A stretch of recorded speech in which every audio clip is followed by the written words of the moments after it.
या ठिकाणी सदस्यपदाचं आरक्षण सोडत आज जाहीर करण्यात आलेले आहे।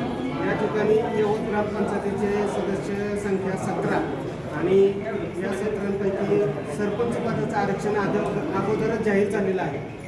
सर्वसाधारण जनरलमध्ये सरपंच पदाचं आरक्षण जाहीर करण्यात आलेलं आहे आणि आज 17 मेंबरपैकी 17 सदस्यांचे आरक्षण जाहीर करण्यात आलेले आहे। त्या संदर्भात आपल्या यवत ग्रामपंचायतचे ग्रामविकास अधिकारी बालाजी सरोदे, त्याचप्रमाणे मंडल अधिकारी वन्वी मॅडम, त्याचप्रमाणे सोनवणे मॅडम यांनी आज जाहीर केलेलं आहे। या संदर्भात आरक्षण कशा प्रकारे जाहीर केलं हे आज आपण त्यांच्या समक्ष भेटणार आहोत। मॅडम नमस्ते।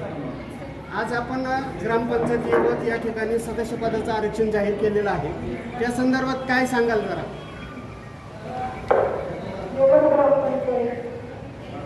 सार्वजनिक ग्रामपंचायत सोडत जाहीर करण्यात आलेली आहे। ग्रामपंचायतीमध्ये सदस्य संख्या ही 17 असल्याने नाममात्रसाठी 4 जागा, अनुसूचित जातींसाठी 2 जागा, अनुसूचित जमातींसाठी 0 जागा अशा प्रकारचे आरक्षण तिथे जाहीर करण्यात आलेले आहे। 50% आरक्षणचा विचार करून 17 जागांपैकी 9 जागा ह्या महिला आरक्षण करण्यात आलेल्या आहेत। पैकी प्रभागनिहाय आरक्षण या प्रकारे पडलेले आहे। प्रभाग क्रमांक 1 मध्ये सर्वसाधारणसाठी 1 जागा, नागरिकांचा मागास प्रवर्गासाठी 1 जागा आणि सर्वसाधारण स्त्रीसाठी 1 जागा आरक्षित करण्यात आलेली आहे।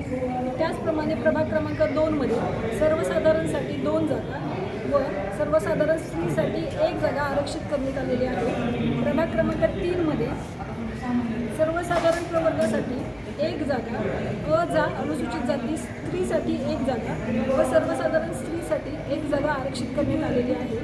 प्रभाग क्रमांक 4 मध्ये निवडून द्यायच्या सदस्यांची संख्या 2 असल्यामुळे नागरिकांचा मागासवर्गीय प्रवर्ग 1 जागा व सर्वसाधारण स्त्रीसाठी 1 जागा देण्यात आलेली आहे। प्रभाग क्रमांक 5 मध्ये नागरिकांचा मागासवर्ग प्रवर्गासाठी 1 जागा, सर्वसाधारणसाठी 1 जागा व सर्वसाधारण स्त्रीसाठी 1 जागा आरक्षित करण्यात आलेली आहे। प्रभाग क्रमांक 6 मध्ये अनुसूचित जातीसाठी 1 जागा, अनुसूचित जाती स्त्रीसाठी, नागरिकांचा मागास प्रवर्गासाठी 1 जागा,